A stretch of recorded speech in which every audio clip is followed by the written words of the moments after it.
So you guys have seen a bunch of tip videos hanging out with my buddy Tim from Hammond's. So what we're gonna do is further sort of dive into his wealth of knowledge. And one thing that I'm not the strongest at is shaky head fishing. Basically, a shaky head is a little kind of ball head or a lead head that's attached to the hook. It's kind of like jig fishing, but Texas rig jig fishing. And Tim's been telling me about this shaky head that's like his magical shaky head quite a bit. So I'm gonna have him explain kind of what the difference is between that shaky head and other shaky heads, and how he fishes it and rigs it and gets the most bites and the most action out of that shaky head. So Tim, why don't you tell me about this thing? Tell me what it is first so it's off. just as simple as this. There's a lot of guys that fish this lake that use this particular shaky head. They're actually really hard to find, but it's just a skip gap, Gamakatsu skip gap shaky head. This is a 3/16. This is pretty much the only shaky head I throw is a 3/16. I love the fall rate it has.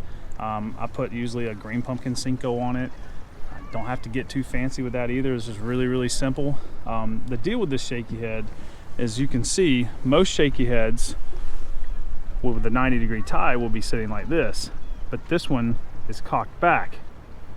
So that hook, as soon as you set the hook, that hook point is going straight to the roof of the mouth.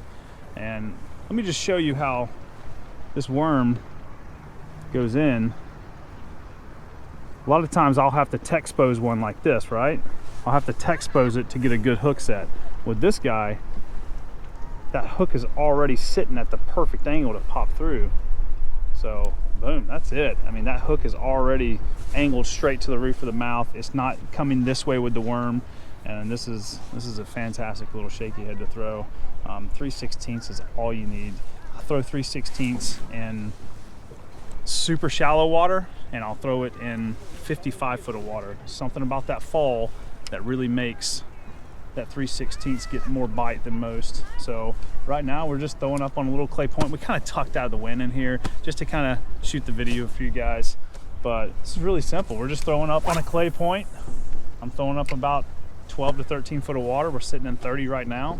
I'm gonna give it time, like we were talking about previously, just to get down to the bottom and work.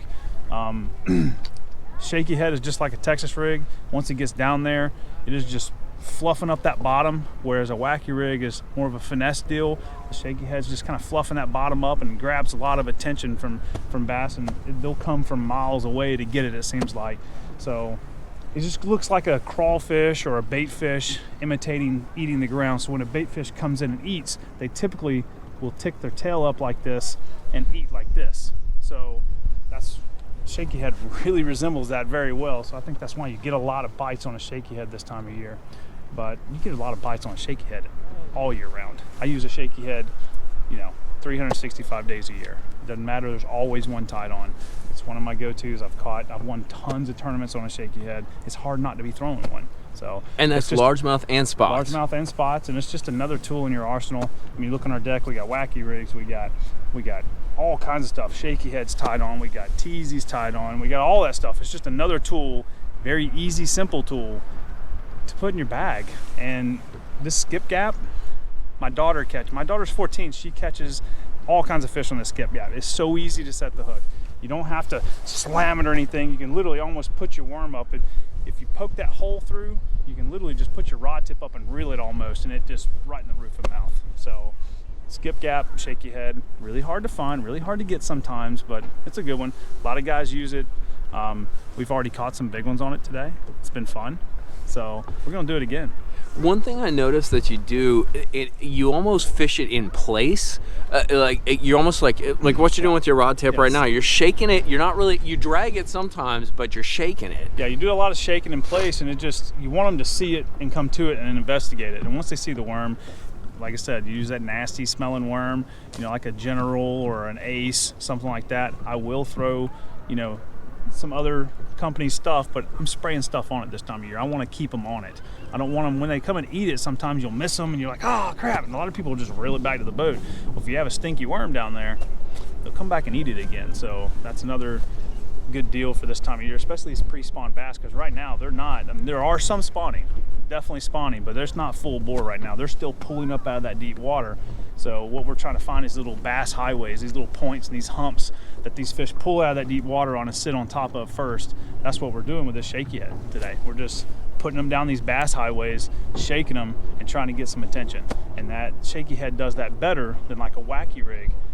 Then you know, you can also pull a Carolina rig too. It's doing the same thing, just fluffing up the bottom. It's really nice. So that shaky head's just so much easier to fish. And the biggest key with this guy is, one, it presents the bait right because it's kind of doing that wonka, that up and down. But really, it's the hookup ratio. That's the biggest so trick. much easier with the skip gap hook. I mean, it's really simple.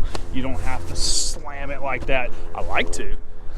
It's really fun that way, but you don't have to with that particular hook. The skip gap is just, it comes out at a different angle. It's got a 60-degree line tie on it, and buddy, it sticks them. So Only shaky head you use. it's the only one I use. Yeah. Only you. Yeah.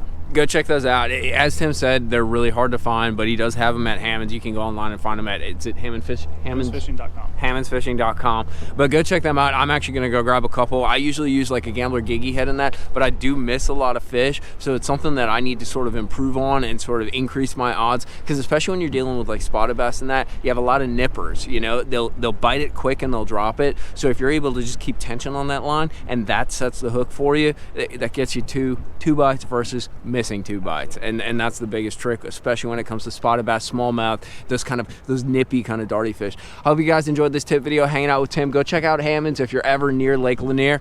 Tight lines, hit that like and subscribe button.